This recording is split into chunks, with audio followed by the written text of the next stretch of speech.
We are diving deep into the source material today to understand a figure whose literary output is, well, it's almost beyond comprehension. It really is. We're talking, of course, about Dame Agatha Christie, who isn't just the queen of crime, but you could argue the most impactful storyteller since Shakespeare. That statement is factually staggering every time you hear it, but it holds up. We're discussing a cultural phenomenon whose work is measured only against, William Shakespeare and the Bible in terms of global sales. And the number itself is just... We are talking about 2 billion copies sold. 2 billion. That makes her the best-selling fiction writer of all time, full stop. Yeah.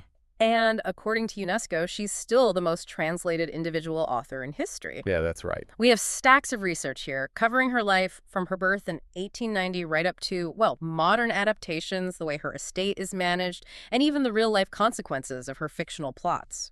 So our mission today is to go far beyond the tidy plots and the iconic detectives, Poirot and Miss Marple.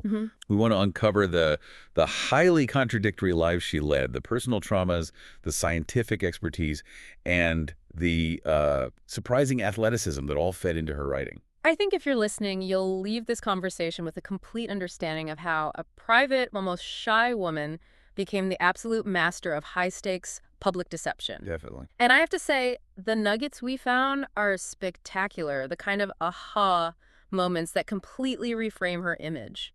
They really are. We are going to reveal the very serious, real-world work she did during 2 world wars that gave her genuinely lethal expertise in poisons. And on the complete other end of the spectrum, we're also going to explore her very surprising early career as, of all things, a pioneer of stand-up surfing in 1920s Hawaii. Which is just an image that's hard to get your head around. It is. And, of course, we have to thoroughly dissect the true story behind her infamous 11-day disappearance in 1926. The ultimate mystery. It remains the most famous mystery she never formally wrote. And the source material gives us 3 compelling, yet completely contradictory theories as to what truly happened. Let's start at the very beginning then, tracing the path from a comfortable childhood right up to the outbreak of global conflict. So Christie was born Agatha Mary Clarissa Miller in Torquay, Devon, back in 1890. And she was born into a very comfortable, very wealthy, upper-middle-class family. Right. Her father, Frederick Alva Miller, he was described in sources as a gentleman of substance. Which is, a wonderful turn of phrase. It is, isn't it? It basically means he lived entirely off inherited wealth. Exactly. It was a happy, very protected existence, mostly in Devon, but this privileged background really set the stage for a rather unusual education. And that's where we get the first hint of her intellectual independence, right? Because her mother, Clara, had this almost philosophical belief that Agatha shouldn't learn to read until she was 8. Yes, she was terrified it would stifle her creative development. But that didn't quite work out. Not at all. Young Christie, driven by this intense, innate curiosity, simply taught herself by the age of 4. 4 years old. Using nursery rhymes and whatever she could find around the house. And this set a critical pattern. She was self-taught, fiercely independent in her learning, and just a voracious reader from the get-go. And what was she reading? Oh, everything. From the fantastical children's stories of Edith Nesbit to the kind of satirical surrealism of Edward Lear and Lewis Carroll, alongside all the great Victorian novelists. That blend is fascinating, isn't it? The deep structural organization from the Victorians mixed with that love for the surreal and deceptive, like Carroll. You can see how that informed her later plots. Absolutely. The plots are structurally perfect but utterly surprising. So after this self-directed start, her formal education began later, including a stint at a girls' school she apparently disliked because of the discipline. And then came the push toward the arts. Her mother sent her to Paris for education in a series of pensionnats, specialized boarding schools, specifically to develop her musical talent. She was a gifted musician. Very. She focused extensively on voice training and piano playing. The family really believed she might make a career as a concert pianist or perhaps an opera singer. But she ultimately abandoned those professional aspirations. Why? Did she just not enjoy the spotlight? Well, the sources suggest she had debilitating stage fright. She just concluded she lacked the temperament for professional performance. She felt she didn't have the nerve to endure that kind of intense public scrutiny. Which is so interesting because she ended up channeling that scrutiny into her written work instead. Precisely. So music out, writing in. She shifted focus around age 18. What were her first attempts at literature like? They were surprisingly dark. I mean, a world away from the tidy English villages she later became famous for. Really? Her earliest short stories explored subjects she found compelling, specifically madness and dreams, often written under pseudonyms. But her submissions and her first novel, Snow Upon the Desert, they were rejected. A lot. 6 consecutive rejections for that first novel. That must have been incredibly tough. What kept her going? It was a crucial intervention from a family friend and neighbor, the successful novelist Eden Philpotts. He saw her talent. So he gave her some encouragement. More than that, he encouraged her to persevere, yes, but most importantly, he provided an introduction to his own literary agent. Now, that agent also rejected Snow Upon the Desert, but the crucial advice was, keep writing, try again, write a second novel. So it was that external validation from a professional that gave her the push she needed. It was everything. Hashtag check 1.2. The war years and poison expertise. And then her life, like everyone's, took a huge turn with the start of World War I. She'd met Archibald Archie Christie in 1912, an officer, and they married on Christmas Eve 1914, just as he was deployed to France. Yes, and this is where her war service began and where she really found the foundation for her literary signature. She started as a volunteer nurse, right? A VAD. That's right. Starting in October 1914, she worked as an unpaid voluntary aid detachment nurse, putting in over 3,400 hours at the Town Hall Red Cross Hospital in Torquay. But the really critical transition came in 1917. She stopped being an unpaid volunteer and moved into a professional paid role. As a dispenser. This is the key. It required her to qualify as an apothecary's assistant. And tell us why that change was so fundamental to her future. Well, the role of a dispenser required formal, technical training. She was actively learning pharmaceutical methods, dosages, storage, and crucially, the chemical properties of all the drugs, including the most deadly ones. So this was a massive intellectual step up from basic nursing. Huge. She earned a modest 16 pounds a year, but the education she received was priceless. This seemingly tedious work proved to be the bedrock of her genius. She gained a thorough knowledge of the poisons that would become her signature weapon. Exactly. Professor Michael C. Gerald noted that in well over half of Christie's novels, poisoning is the chosen method. And she admitted that the technical knowledge she needed to plot a precise, untraceable murder, like the one in her first novel, The Mysterious Affair at Styles, came directly from her time in that dispensary. It did. She often said she preferred peaceful people who die in their own beds and no one knows why. She didn't like a messy, violent end. And with her knowledge of arsenic, strychnine, and thallium, she could choose substances that mimic natural causes. Which gives the detective a real analytical problem to solve, rather than just looking for fingerprints. And speaking of the detective, the environment of wartime Torquay also inspired the creation of Hercule Poirot. How so? Torquay was home to many Belgian refugees and soldiers who had fled the German advance. It was among these displaced people that she drew inspiration for her meticulous, retired Belgian police officer. A delightful, egoistical character born out of the tragedy of World War I. So she wrote The Mysterious Affair at Styles in 1916. It was eventually published in 1920, but only after she agreed to revise the ending. Yes, to make the plot more airtight. And that book launched her career. Suddenly, the struggling writer was a success. Hashtag 1.3. A decade of surfing and success. Her second novel, The Secret Adversary, that was in 1922. It introduced Tommy and Tuppence, and it really confirmed her talent. From that point on, she had no difficulty selling her work. She established this rhythm of delivering these complex plots almost annually. And the early 1920s brought professional success and, right away, a massive personal adventure. In 1922, she and Archie joined a promotional tour for the British Empire exhibition. An around-the-world tour, no less. It lasted 10 months. They visited South Africa, Australia, New Zealand, and eventually Hawaii and Canada. This trip really shows that duality we mentioned earlier, doesn't it? It's hard to reconcile the image of the shy, quiet writer with what she did in Hawaii. It really is. The Christies first learned to surf lying down in South Africa, but when they reached Waikiki, they decided to learn to surf standing up. Okay, let's just pause on that detail. Agatha Christie, one of the first British people ever documented standing on a surfboard in Waikiki. I know. This is so far from the stereotypical image of a golden age crime writer sipping tea in a drawing room. It's a radical departure.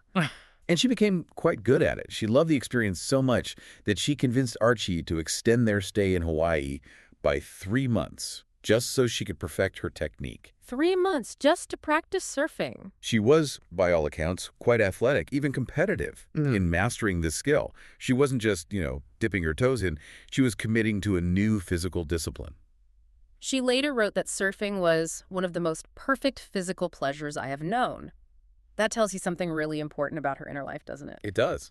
The intensity and isolation of riding a wave must have been such a profound contrast to the rigid structure of her domestic life and the meticulous demands of her writing. And that need for escape, for intensity, and for a complete break from routine. Well, it was about to be sorely tested by a personal catastrophe that would launch her into the global spotlight in a way no novel ever could. Right. That athletic, adventurous side of her character was about to be severely tested by the most famous mystery she never wrote, The 11 Days of 1926. So 1926 was just a perfect storm of personal grief and betrayal, and it all culminated in a complete breakdown. It started with her mother. Yes, her beloved mother, Clarissa, died in April, which plunged Christie into a deep depression. They were exceptionally close, and managing the family estate afterward just compounded her stress. And then, on top of that grief, came the betrayal. Just months later, her husband Archie asked for a divorce. He had fallen in love with a younger woman, Nancy Neal, and he was determined to leave. The emotional pressure must have been just immense. It all came to a head on December 3rd, 1926. After a quarrel over Archie's plan to spend the weekend with friends, which likely included Nancy Neal Christie, just vanished from their home. And the search began almost immediately because the police found her car abandoned. Her Morris Cowley, yes. It was found 12 miles away in Surrey, above a chalk quarry, which added this really sinister dimension to it all. And inside the car? Her expired driving license and a few articles of clothing. The press immediately jumped on the story, turning it into a sensation that made international headlines. People were speculating she might have drowned or worse. And the scale of the hunt was, well, it was unprecedented for a civilian disappearance. Over 1,000 police officers, 15,000 volunteers, even several airplanes were mobilized to search the area. The fact that the queen of crime had vanished as if she were a character in one of her own books was just irresistible to the media. Absolutely. We even have the surreal detail that Sir Arthur Conan Doyle got involved. The creator of Sherlock Holmes. Yes, he lent his own efforts to the search, using a spiritual medium and one of Christie's gloves in an attempt to channel a clue. I mean, the story was front-page news in the New York Times. And then, after 11 days, she was found. Alive and well, 184 miles north of her home at the Swan Hydropathic Hotel in Harrogate. And the details of her discovery are what make this mystery so enduring. She wasn't registered under her own name. No. She was registered under the name Mrs. Tressa Neal from Cape Town, SA. Neal. The surname of her husband's lover. That's chilling, whether it was intentional or not. And since Christie never, ever addressed the event in her autobiography, the mystery remains open. So let's dive into the three main theories. Okay, what's the first one? The first theory, and this was supported by two doctors who examined her at the time, is that she suffered a genuine, unquestionable, genuine loss of memory. A fugue state. A dissociative fugue state, yes. A rare psychiatric condition where a person forgets their identity, often triggered by severe trauma or stress. In that state, her actions would have been completely involuntary. Okay. Theory number 2. This one suggests a calculated, conscious attempt to embarrass her husband, Archie. A revenge plot. Potentially. Everything about the staging, the abandoned car, the quarry, using his mistress's surname, it all would have pointed directly at him as a prime suspect in a murder investigation. It does seem too meticulously plotted not to be intentional, doesn't it? It fits her writer's mind. It does. And the third theory is perhaps the most human. A profound nervous breakdown where she was conscious, she knew what was happening, but she'd lost all emotional control. So she was just seeking refuge. Exactly. Seeking refuge and quiet. But in a state where she chose a new identity associated with the source of her pain. Regardless of the truth, the public reaction at the time was largely cynical. Many people thought it was a publicity stunt. They did, which was incredibly painful for her. It's clear this event, while it fueled her fame, was deeply traumatic. And something she actively chose to just cut out of her public story for the rest of her life. Hashtag 2.2. Archaeology and the second marriage. So after the discovery, she convalesced and then returned home to face the inevitable divorce from Archie. Yes, the decree was granted in 1928, though she shrewdly chose to keep the Christie surname for her professional life. It was a brand by then. And seeking refuge from all this public fame and private pain, she embarked on a journey that would redefine the second half of her life. She traveled alone on the famous Orient Express to Baghdad, looking for new inspiration and, I think, solitude. And it was on a return trip in 1930 that she met the man who would become her second husband. Max Mallowan, a distinguished archaeologist. And there was a notable age difference. For the time, he was 13 years her junior. Yet the sources all confirm this was an immensely successful marriage that lasted until her death in 1976. And this relationship ignited her second great passion, archaeology. It really did. She spent several months each year accompanying Mallowan on major excavations across the Middle East, in Syria and Iraq. And this gave her not just the settings, but the whole texture for future books. She drew directly from this firsthand experience for novels like Murder in Mesopotamia and, of course, Death on the Nile. And this wasn't just a spouse observing a hobby from the sidelines. She became an essential part of the team. Right. She wasn't just sitting back. What was her specific role on these digs, often in these really challenging, dusty conditions? She became a working, active participant. She dedicated her time each season to technical tasks that played to her strength. She handled the delicate photography. She recorded finds with meticulous notes. And she worked on conservation. Yes, she had a particular aptitude for restoring ceramics, taking thousands of broken pieces and patiently putting them back together. That detail about restoring ceramics, it links back so beautifully to her literary mind, doesn't it? It really does. The same mind that pieces together fragmented clues to solve a perfect murder was also physically piecing together the fragments of ancient history. It requires the exact same attention to detail. She once said that the lure of the past was profound. To see a dagger slowly appearing, with its gold glint through the sand, was romantic. She found peace, purpose, and endless inspiration in the dusty isolation of the dig site. A world away from the British drawing rooms where so many of her books were set. #tag 2.3, Life, WWII, and a real-world solution. And despite all this world travel, she maintained a quiet, deeply English domestic life at Winterbrook House in Oxfordshire. She was famously low-key. She served as the president of the local amateur dramatic society for 25 years. Can you imagine? But this domestic tranquility was broken again by the next global conflict, World War II. And this saw her return once more to her pharmaceutical expertise. She took a refresher course and went to work in the pharmacy at University College Hospital, London. This wasn't just busy work. She was actively updating her knowledge base. And this refresher course led directly to one of the most remarkable intersections of fiction and reality in literary history. Her novel, The Pale Horse, published in 1961. This is where the deep dive really pays off. The Pale Horse featured thallium poisoning.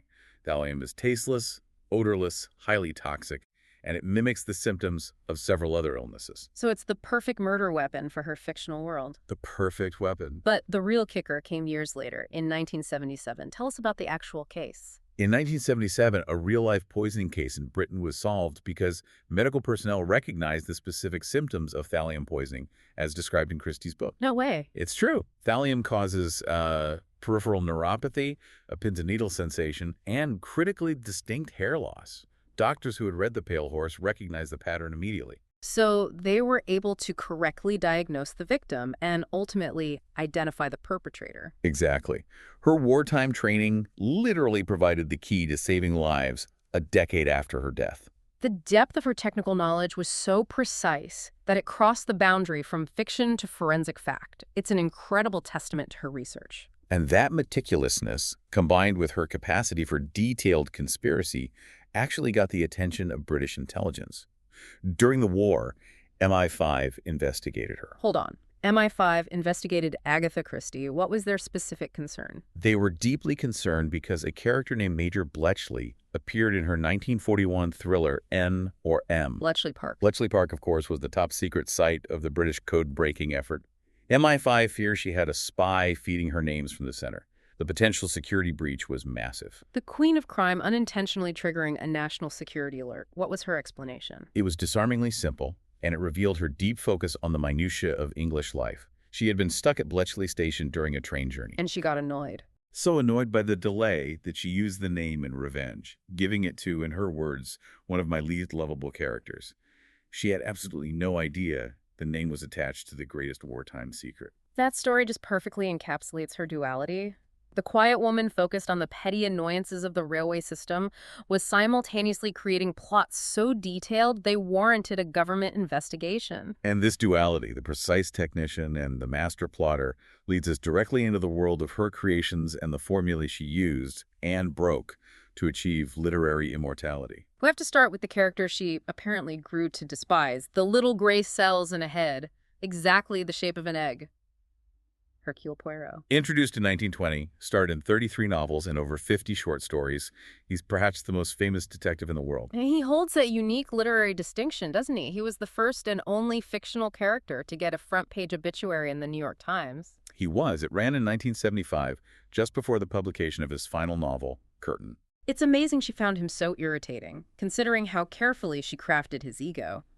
By the 1930s, she was already writing in her diary that she found Poirot insufferable. She later called him an egocentric creep.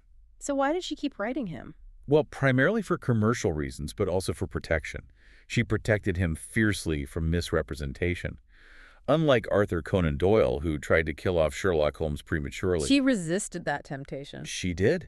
She knew his value to her legacy and, more importantly, to her family's financial security. Curtain, the novel where he dies, was actually written and sealed in a bank vault decades earlier as a kind of literary insurance policy. A brilliant move.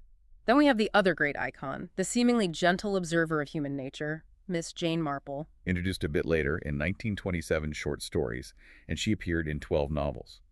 Marple was thoroughly English, drawing all her insights from the microcosm of St. Mary Mead. And her Marple was rooted deeply in Christie's own life, wasn't she? Based on her step-grandmother. That's right, Margaret Miller, known as Auntie Granny, and her circle of friends. Marple represents a more profound observation of human psychology than Poirot's logic. What's fascinating is the shared cynicism. The sources emphasize that both Marple and her real-life inspiration held the same worldview.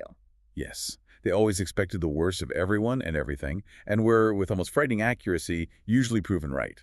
That is a dark, enduring insight into humanity, powering the deductions of a sweet old lady. It speaks volumes about Christie's own view of human nature. Now, the perennial fan question. Why did these two giants of detection never collaborate? And Christie had a definitive and pretty hilarious answer. It all came down to Poirot's massive ego. She stated quite clearly that Poirot, being a complete egoist, would not like being taught his business or having suggestions made to him by an elderly spinster lady. It just wouldn't work. The clash would have broken the world of the novel. Exactly. His rigid logic would have been challenged by Marple's more intuitive, cynical approach. And their legacy continues, which is a testament to the character's strength. The Christie estate has sanctioned successful continuations for both. Yes, of Sophie Hannah's Poirot novels and the multi-author Marple collection that came out in 2022. Hashtag 3.2. Formula, plot devices, and masterpieces. Christie's enduring success is really rooted in her mastery of structure. She's the ultimate figure of the golden age of detective fiction. Absolutely. That period, roughly between the world wars, was characterized by the concept of coziness. Small, contained settings, generally aristocratic victims, and mysteries solved through observation and logic. It was also defined by a clear set of conventions, sometimes called the Ten Commandments of detective fiction. Right. Rules like no supernatural elements, the author has to provide all the clues, the narrator can't be the murderer. And Christie respected those rules, which is what made the trickery in her best books so shocking when she broke them. Absolutely. Her most famous structural device is the closed circle. The suspects are always confined to a closed, intimate group. Whether they're trapped on a train in a snowstorm, isolated on a remote island, or confined to an archaeological dig site. This isolation forces the reader to look inward at the relationships, ensuring the killer has to be among them. And the motivation, interestingly, is almost always the same. If you strip away the red herrings, the primary motive for murder in her works is almost always money. Greed drives the engine of her entire criminal universe. And the method, as we know, often came down to poisons. They were sophisticated, avoided messy deaths, and allowed her to deploy all that detailed technical knowledge. But her genius wasn't just in applying the rules, it was in spectacularly subverting them. And that's why two of her novels stand out as genuine masterpieces of structural deception. Let's start with The Murder of Roger Ackroyd, published in 1926, the same fateful year as her disappearance. This was voted the best crime novel ever by the Crime Writers Association in 2013. And the trick here violated one of the most fundamental rules of detective fiction. The trick, of course, was making the murderer the narrator. He was effectively serving as Poirot's trusted Watson. How do you even pull off that level of deception without just outright lying to the reader? It's an incredibly precise technical feat. She uses the first-person narrator, Dr. Shepard, to report all the facts accurately, every conversation, every action. The deception relies on the reader's assumption that the narrator would provide an internal monologue revealing their guilt. But he doesn't lie, he just omits his murderous thoughts. Exactly. He leverages the reader's trust in the person guiding them through the evidence. It was an intellectual bomb that redefined what a detective novel could do. The ultimate narrative judo move. Then we have her commercial masterpiece, And Then There Were None from 1939. This is the best-selling crime novel of all time, 100 million copies sold. And this novel violates even more conventions than Ackroyd. It takes the closed circle and runs it to the point of, well, existential dread. 10 people on an island, all targeted for past crimes. But what's truly unique is the complete absence of a detective. No Poirot, no Marple, and crucially, no surviving suspects to interview in the final chapter. The story just ends with all 10 characters dead. The solution is only revealed in a sealed postscript, a manuscript found in a bottle. Christie herself says she faced the incredible challenge of having 10 people had to die without it becoming ridiculous or the murderer being obvious. By killing everyone off, she ensured there was no possibility of the traditional drawing room reveal. She sacrificed the detective for the perfect, inescapable plot, proving that the ingenuity of the mechanism was far more important to her than the character who solved it. Hashtag tag tag tag 2.3. The private work, Mary Westmacott, and controversies. It's so important to remember that while she was perfecting these intricate plot devices, she was also maintaining a separate, secret literary identity. Yes, what she called her most private and precious imaginative garden. She wrote 6 mainstream non-crime novels under the pseudonym Mary Westmacott, starting in 1930. And this gave her the freedom to break away from the structural demands of the crime genre and explore deeper psychological territory, focusing on character and emotion rather than just plot mechanics. And ironically, the Westmacott novels often got higher critical acclaim than her detective fiction. They did, precisely because critics loved the psychological depth she was able to achieve when she was freed from the need to hide a murderer. Her identity was kept secret for nearly 2 decades. Until a journalist finally revealed it in 1949. Now, shifting to a more difficult but necessary topic, we have to address the inclusion of, dated and stereotyped descriptions of characters in her earlier works, especially relating to Italians, Jews, and non-Europeans. Which was unfortunately common in Golden Age literature. But the sources confirm this issue was recognized during her lifetime. It was. In 1947, the Anti-Defamation League in the U.S. sent an official letter of complaint to her American publishers about instances of perceived anti-Semitism. And as a direct result, her British agent authorized the American publishers to, and this is a quote, omit the word Jew when it refers to an unpleasant character in future books. So it's an example of how the publishing world began responding to evolving cultural sensibilities even in the mid-20th century. It is, though it's also worth noting, she often subverted expectations by making foreign characters victims, or even the detective, showing a level of complexity that resists simple categorization. And this debate about language is highly relevant today. The most recent development reported in 2023 is that new editions of her novels are being reviewed by sensitivity readers. That's right. This editorial process is removing passages containing descriptions, insults, or references to ethnicity considered offensive by modern audiences. And this reflects that constant challenge faced by her estate today, doesn't it? How to preserve the genius of the century-old plot structure, which is timeless, while managing the flaws in the period language, which is now considered unacceptable. It's an ongoing negotiation between historical text and modern cultural standards. And that challenge of maintaining integrity while updating for a new audience brings us perfectly to the lasting legacy of her work. Christie's connection to the stage was really significant, wasn't it? It reflects that early, abandoned passion for performance. She genuinely loved playwriting. She once commented that plays were much easier to write than books because she could visualize the action without all the dense narrative description. She found it a lot of fun. And she took control of it herself, right? She became frustrated when others adapted her early novels and made changes she disliked. Especially the changes to The Murder of Roger Ackroyd. So she started writing her own stage versions, beginning with Black Coffee in 1930. But the ultimate testament to her genius for staging and plot reveal has to be The Mousetrap. Oh, absolutely. It premiered in the West End in 1952. She initially had extremely modest expectations. She thought it would run for, at most, 8 months. She was spectacularly wrong. Spectacularly is an understatement. The Mousetrap holds the world record for the longest initial run of any play in history. By 2018, it had staged its 27,500th performance. And it only closed temporarily during the COVID-19 lockdowns, a truly incredible feat of endurance. It proved the power of her plot mechanics to captivate generations. And the 1950s solidified her theatrical dominance. She had another massive hit with Witness for the Prosecution. Yes, in 1953, which won an Edgar Award for Best Play. Then came Spider's Web in 1954. And together, these three works gave her an unparalleled achievement. She became the first female playwright to have three plays running simultaneously in London's West End. The Mousetrap, Witness for the Prosecution, and Spider's Web. She wasn't just a novelist, she was a genuine double threat in the world of storytelling. Hashtag tag 4.2.